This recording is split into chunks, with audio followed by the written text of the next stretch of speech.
All right. Welcome to this demonstration going over a few real basic ideas of how to get started using that 1 point perspective that we talked about in the video. So here I just have a little reminder. This is the thumbnail study that I completed just quickly for your thumbnail uploads. But what I want to do is show you how you can get similar effects. So what we're going to do is we're going to talk about how to complete a street view. I'll do a couple different street view options and maybe one hallway view option. But what I want to do is take you through the most easy steps to get there. Keep in mind, I also have posted some videos on this tutorial of some more highly refined works, of which you are more than welcome to follow. What I wanted to do is just give you a couple of tools in terms of where to start. So I'm going to highly suggest, if you're new to this 1 point perspective, if you have a ruler, something like this would go a long ways in helping your accuracy. I'm going to, just for the sake of time, freehand most of this, but I'll talk about where you can use that ruler. Okay, so what I'm going to do is I'm just going to start with a couple little thumbnail boxes here. Nothing real fancy. Okay, I just want to kind of take you through a few steps so you know where to go on this assignment. Okay, so we'll do something, say like so. All right, so let's talk about step number one. So this applies whether you're working horizontally or vertically, either hot dog or hamburger style. But step number one is to locate where your eye level line is. Okay, and so your eye level line is going to be wherever the viewer is looking. So if you're standing, if you're sitting, it's subject to that. Just refer to the previous lecture. Okay, but I just want to make sure that you understand that that's step number one, is referring back to that eye level line. Okay, step number two, and you're welcome to erase that eye level line as you get further into your drawing if you want. You don't necessarily have to have it visibly there. I'm just putting it there. It's a good place to start. Now, let's say we are looking in a hallway. Let's start with an interior, and we're standing right in the center. Then our vanishing point would be right there, right in the center, and that's step number two, is establishing your vanishing point. Okay, moving on to step number three, if you're doing an interior space, okay, we have our eye level line, our vanishing point. So step number three, in my opinion, the best thing to do is to guess the basic shape of that back wall. So something like so. And this actually seems like a really simple step, but the shape of this back wall is going to make a big difference in terms of how the overall drawing works out. So for example, if we drop down here, and let's try another composition. I'm gonna draw it really big, okay? Or vice versa. What if I, change the shape of that back wall to something that's a little bit more like so versus this, okay? Anyway, I'm gonna show you there's some differences. So step four is going to be adding your first major masses to this drawing. Okay, so we have our eye level line here, vanishing point, our back wall. Okay, step four is we're going to go, and I'm going to use the ruler for your benefit on this one right here. Okay, so step number four is you're going to go from your vanishing point right here, okay, to the corner of that box and out. Okay, so we're using this point and each one of these corners of your back wall. That's why I think it really helps if you're doing an interior to follow this system. Okay, so I'm going from my vanishing point to the corner of that back wall, and I'm going straight out. Okay, one thing I want to describe in detail is I don't know where this came from, and it might be some like high school teachers or something, but a lot of times they teach this method of, okay, you go here, you find your vanishing point, and then you go from here to the corner of the paper, okay, the very corner. That's not correct. This just happens to be pretty close, right? But it's not always that scenario, okay, and I'll show you why. So it doesn't have anything to do with these corners of the paper right here. What it has to do with is the side of the back wall. So again, I'm just going to freehand this, but those of you that are beginners, you might want to go ahead and use straight edge. Okay, but you can see gives me my basic structure, right? Now I have a ceiling, 2 walls, and a floor. And so when you're setting up that eye level line, you want to make sure that's pretty accurate height. If it isn't, it's going to feel a little strange, right? Like if it's way high or way low, I'll show you some extreme differences. But coming back to number 3, this is an important estimate because look now, if I started like this, right? Let's say my vanishing point's here. So just to review, I go from here to here and out, from here to here, out, and you're welcome to use a straight edge. I'm just doing this for time management's sake, okay? You can see the difference between this versus, say, this. This upper composition has a lot more depth, and this feels very, very shallow. So that's the first decision you have to make. My advice on step number 3, really, when it comes down to it, is I would keep this small, all right? Make that smaller than you think it might even be, okay? Don't be afraid to make that back wall smaller, because if you do something like this, it doesn't give you a lot of depth to develop your drawing. Granted, for the assignment, as long as I have that 1-point perspective in there, you'll do just fine. You'll get the points. But this is going to be easier because you're going to have way more depth in there. So those are the first 4 steps, right? And they seem really, really simple. Like they should be simple, but getting these right is really important. But just for the sake of a quick demonstration here, let's look at this. Right? And notice how different this whole hallway feels versus having something that's wide. So a lot of times I'll have students not really think through this back wall and they'll just kind of arbitrarily throw a shape in there. But this back wall shape is extremely important to what your overall composition is going to be, right? So if we come back to my hallway view here real quickly, you can see I wanted to create a large sense of depth, so that back wall is pretty small, isn't it, given the overall scale of the drawing. So had I made my back wall a lot larger, the feeling of the drawing would be entirely different. So that's the first thing you really need to be conscious of. So don't underestimate that. I can also show you maybe what happens when you go the other direction and you have like a kind of ski-wampus eye level line. So I'm gonna put one up here. Right, this is highly exaggerated, but just for effect, right? If this is our vanishing point and we do something like this, okay, it's not that it isn't impossible to have this kind of vantage point, but it comes back to what we call our cone of vision, and it's really starting to mess with these angles, so these angles are going to get pretty severe. Now, if you were standing on top of something, or you're Shaquille O'Neal, or you're really tall or something, it's not inconceivable that you could have something like this, but generally speaking, you're going to be sitting or you're going to be standing, which is going to make your eye level line, more in this quadrant down here, or maybe a little bit lower for whatever that's worth.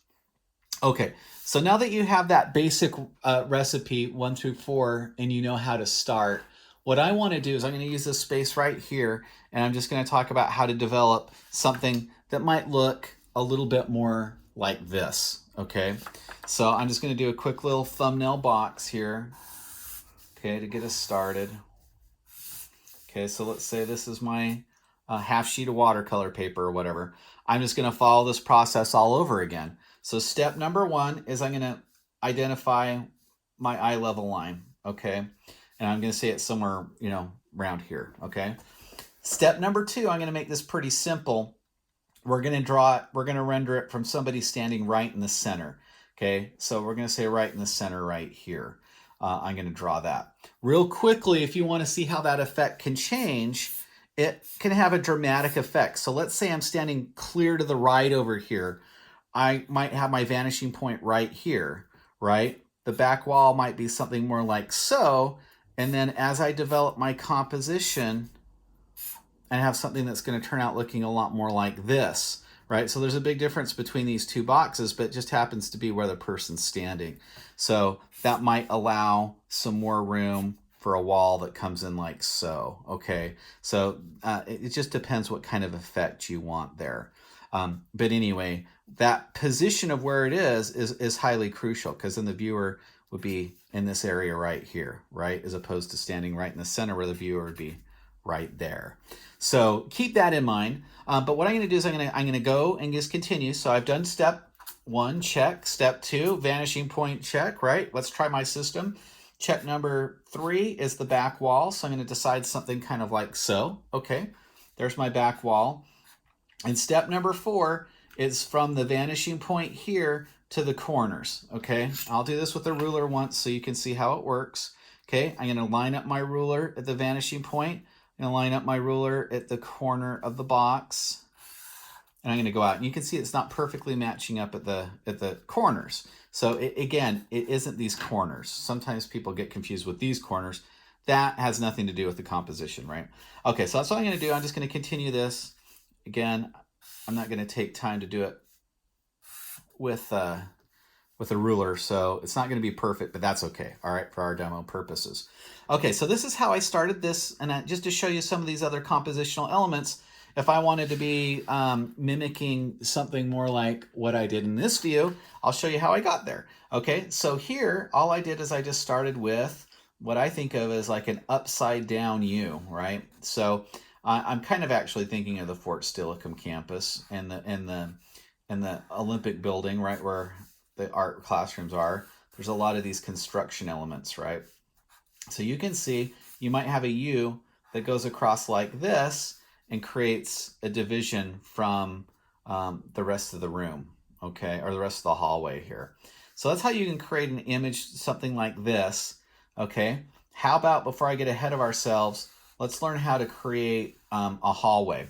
So a hallway is just a straight parallel line. Let's say I want the hallway to break right here. I draw another straight parallel line, and then it's a straight line right here, straight line right here, and I'm drawing in Sharpie, so excuse me, I can't do it, but what I would do is then erase this, and then we have our hallway, right? And so I might want to distinguish that as being a different value here, so I'll do a little hatching. But can you see how we create this illusion of there being a little bit of a hall right here? And see, I didn't come down quite far enough here, so I apologize. But yes, I do have a master's degree in drawing and painting. Anyway, sorry, that got a little off, but forgive me. Okay, so that's how we can create something like this. Now, coming back, and let's say I want to create some lights. Okay, it starts by a V shape, right? And that's what I try to tell people, is just think of a V like so. And let's say I had overhead lighting. Okay, we know one thing, the lights are going to appear to be bigger as they're closer to the viewer. And this is that same idea of the railroad tracks, right? That we were looking at in the other lecture, okay? And can you see how they're going to get smaller? And I could continue these same lights back to my vanishing point. Just so you know, all these things are going back to my vanishing point right here, right? So these lights are going to get infinitely smaller as they get further away, right? All of these edges are going to correspond back to the vanishing point. So if I wanted to do a little bit of a window casing, it'd be something like this for a skylight or the windows or whatever it might be. And I could take this detail to an insane level. And then again, I'd be erasing these areas, but I'm just drawing in Sharpie so you can make sure that you have plenty of visual here on the camera. So we talked about how to create a hall. We talked about how to create lights. How about ceiling tiles or something like that? Or floor tiles. What you could do is you could be a little bit, if you want really a nice finish, you could come down here and add some tick marks and even measure it exactly. But what I want to show you is how to create, like, say, some floor tiles or some interest there. And thinking of like Ron Stoke, he does a lot of these one point sort of visual elements coming back off that vanishing point. Okay. So sort of like this. I'm not going to draw them in completely solid just for effect, but it's kind of what I did here. But you can see I've created some different tiles. Maybe I'll come in and get this one a little bit. Okay, all going back to my vanishing point. And then same thing like with the lights or the railroad tracks. They're going to be larger towards the viewer. Okay, they're going to appear to be larger towards the viewer. And then they're going to appear to get smaller as they go further back. And really that's the name of the game. Okay, making these a little bit smaller so you can push that perspective back for the viewer. Let's say I want to stick a bulletin board or a picture or something over here. Okay, so what I'm going to do is I'm just going to start with a straight line. and let's say I want it to end right about here, something like that, okay? I could take my ruler and come back here, come back to my vanishing point, okay? And then what I'm doing is all this drawing is going back to my vanishing point, and you have to trust your vanishing point. If you're not using that vanishing point, it's not going to look right, okay? Granted, this is kind of free-handed, but you can see that's how I create a window, or if I want to turn this into a work of art, I could make this a frame, right? And I could, you know, I don't know, turn this into a landscape or whatever. Oh, sun here, mountain, okay, so I can have fun with that and throw some clouds in here or whatever. Okay, so that's how I can create a little piece of artwork that's here on the side wall. It all goes back to our vanishing point here. Keep that in mind. So I could create multiple hallways if I want to create like another hallway again, just a straight line. Ooh, that wasn't real straight. Straight line here, straight parallel line this direction. Okay, now I just created more depth to my composition with another wall that's going on right here. Okay, that's how that works. And you can create a lot of depth, and this is just a very simple rendering, right? But I mean, I could build a lot more detail in here, put in some windows. But again, if I had a couple posters on the wall or some flyers or something, they're all going to be going back to my vanishing point here. Okay, and these will all be true to go back to your vanishing point. So if we had like a bulletin board here, oops, that's not a very good angle, sorry. A bulletin board here, okay, say with, you know, some different flyers or whatever, smaller ones here, then these are going to go back to my vanishing point, like so. Okay. That's how you can get these effects just like that. So this is like a simple hallway. This may be the easiest method if you want to go for a hallway view, working in interior and just following these following steps. 1, 2, 3, and 4. Once you have your drawing all figured out, then you just need to come in and do your watercolor. What I would suggest is look at some of those Ron Stokes and notice how he connects shadows to get more mileage out of his spaces. So I might want to think about, okay, is there a cast shadow coming off this element right here? You know, and how can I have that link? Is there a cast shadow coming off this wall? You know, that's going to give it a little bit more interest to the viewer.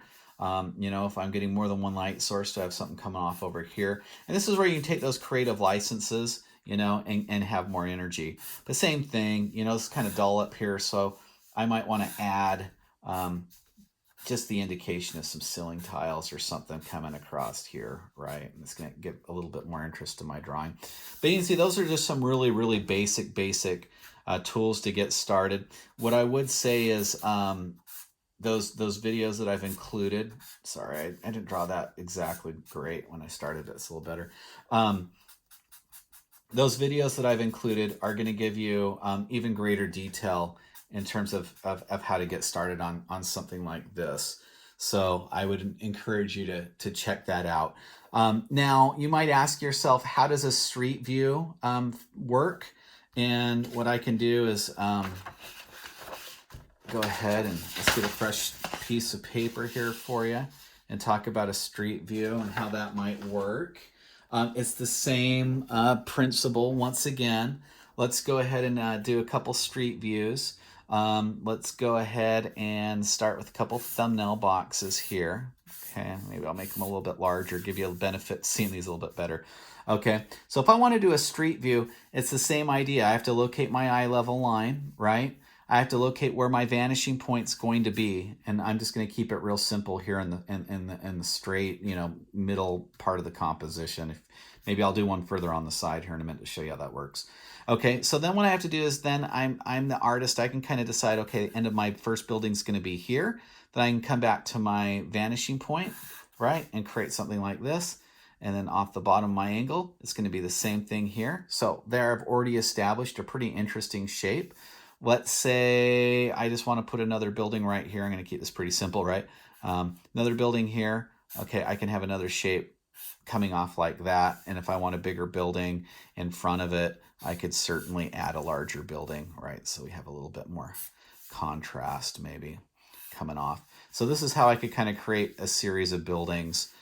From here, I could include a few more. Let's say I want a taller, I'll just draw a simple little church steeple or something that's up in the horizon, coming up over here. So maybe we have a church that's overlapping this area right here.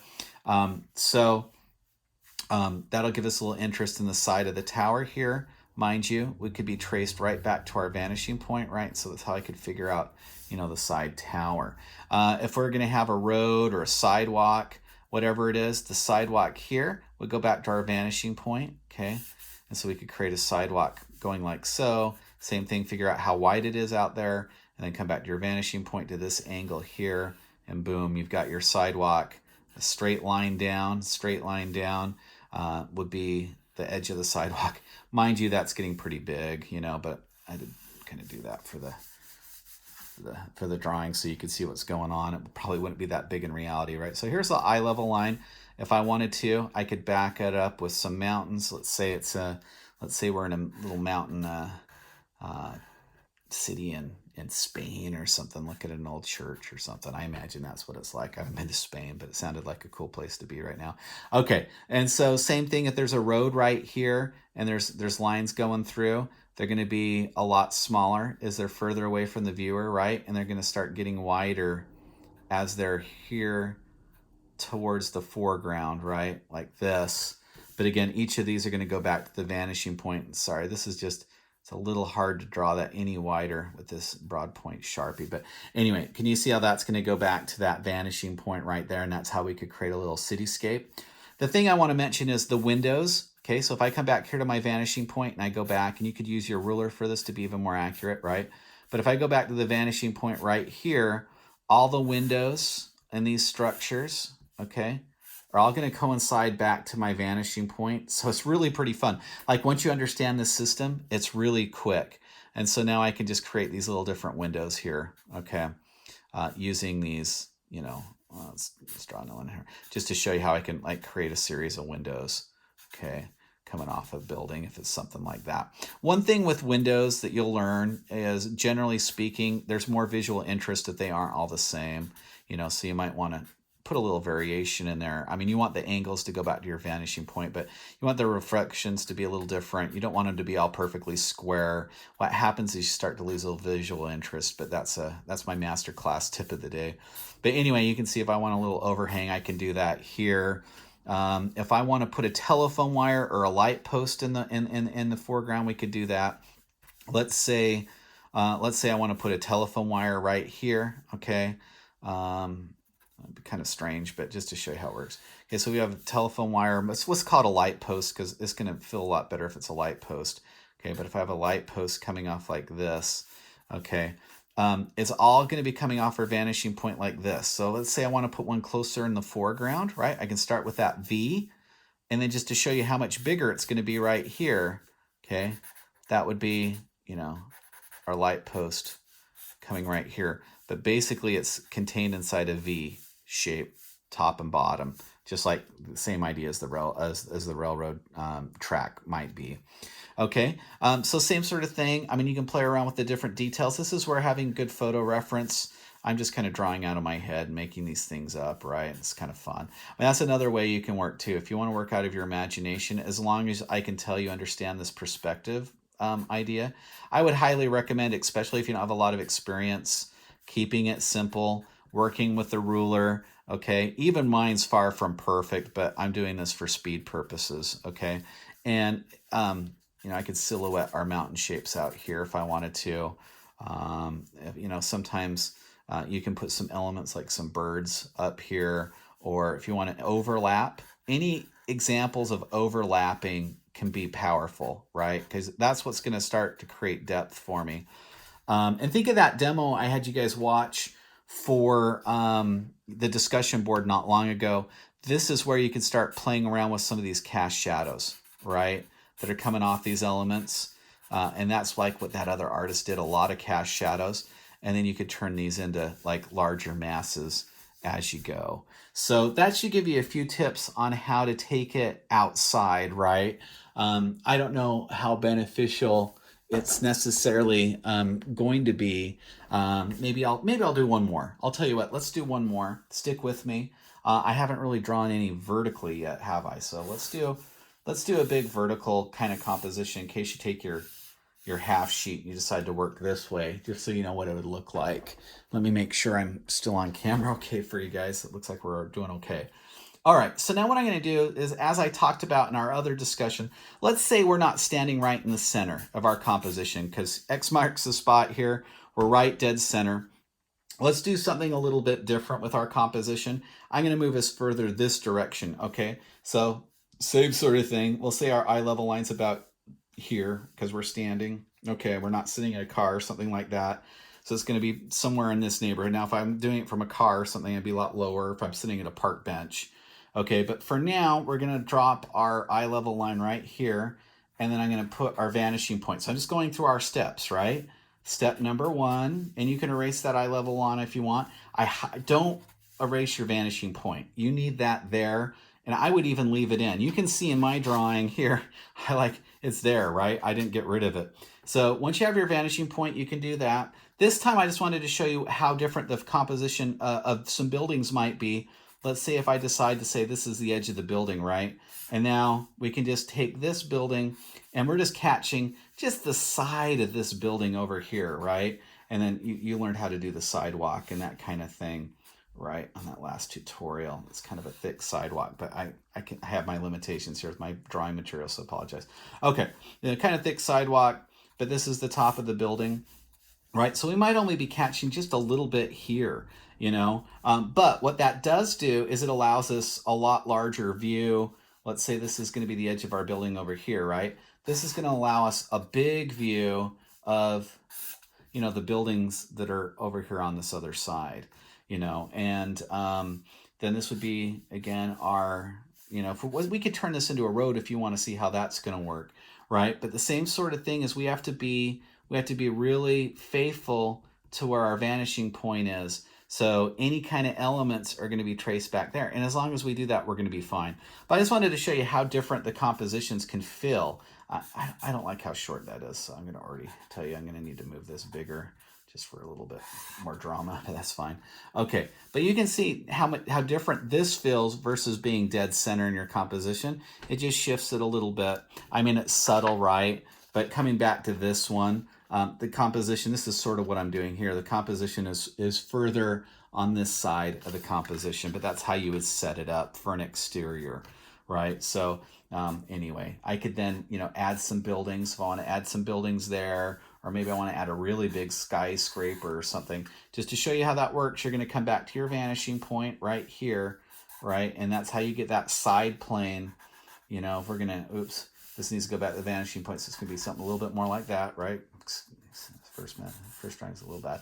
Okay, so that's kind of like so. Now the windows are all going to follow the vanishing point here, right, on the side. There's not a whole lot of detail there.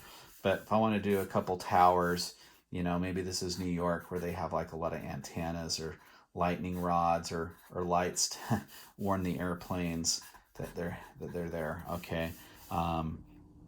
Even if I wanted to run like a cable or something across there or something, that could be those could be some more interesting shapes than just leaving it like a regular old building, right? So this is kind of like if we're in downtown Tokyo or, Seoul, Korea or something. I'm thinking like where these buildings stack up, or New York or something. Drawing really simple buildings, you can get a little bit more elaborate, maybe I'll at least come in here and add a little different top on that one. Okay, but you can come in here and get creative on terms, especially those of you guys that like architecture. So anyway, I'm going to get going, probably too long. I don't want to keep your lectures, these demos, super long, necessarily. I don't want to lose your interests on these as I draw for too long. So, but anyway, this is the basic sense of how it works. And if it still feels confusing for you, don't feel bad. Watch some of those other tutorials. Reach out to me. Maybe I'd want to add some organic elements like some trees here. And you can see I'm starting to put together a composition that has some decent shapes in it. I don't know if it would make a lot of sense to have mountains, but if it was like Seattle or something, You might have the waterfront back here, and then here you might have, you know, like Vashon Island back here or something, okay? Another island going right here and waterfront. I could put a little boat down here. Burp, burp. Just have fun with it, right? Anyway, so I don't know if that's a golf course, looking more like a golf course or a boat right now, but you get the idea. Anyway, you can create a visual element here just for a little bit more interest, you know, and, you know, throw some figures in there, you know, think through the scale of how big the people are, you know, but if you're going to throw some, you know, some figures here starting to walk across the street for some interest, you know, start to mass them in. And then maybe it would be a matter of having like a nice, strong connecting shadow over here. So I'm starting to think through these values. But anyway, I think I've probably given you enough to start to think about, right? Anyway, start to put in some details. I'm having fun. This is when things get bad because I'm just like, oh, I'm having fun drawing. And people are going to start tuning out, right? But anyway, I'm going to overlap with a cloud or something back here just to create a little bit more depth too. So you can see something like this I could turn into a watercolor pretty effectively, because then I'm just going to say, okay, this is going to be a glaze wash or eventually, but I'm going to start with a big flat wash, maybe go over the whole thing. Maybe I'm going to do dry brush over here, you know, maybe eventually, you might not know these things, but as you're working, you know, maybe you're going to stumble across these things. But it never hurts to have a little map out like this, you know. I mean, if you want to do that in your thumbnails, sometimes I'll even do like take little color notes and say like, okay, I want to use like an ultramarine blue or something right here, you know, or maybe this area is going to be more of a neutral and I want to keep this a very neutral brown or whatever. And you can make color notes and that kind of thing.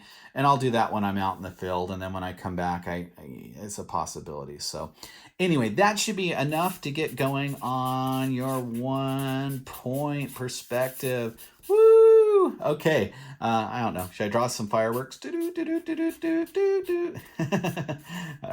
it's getting late. You can tell I've been teaching all day.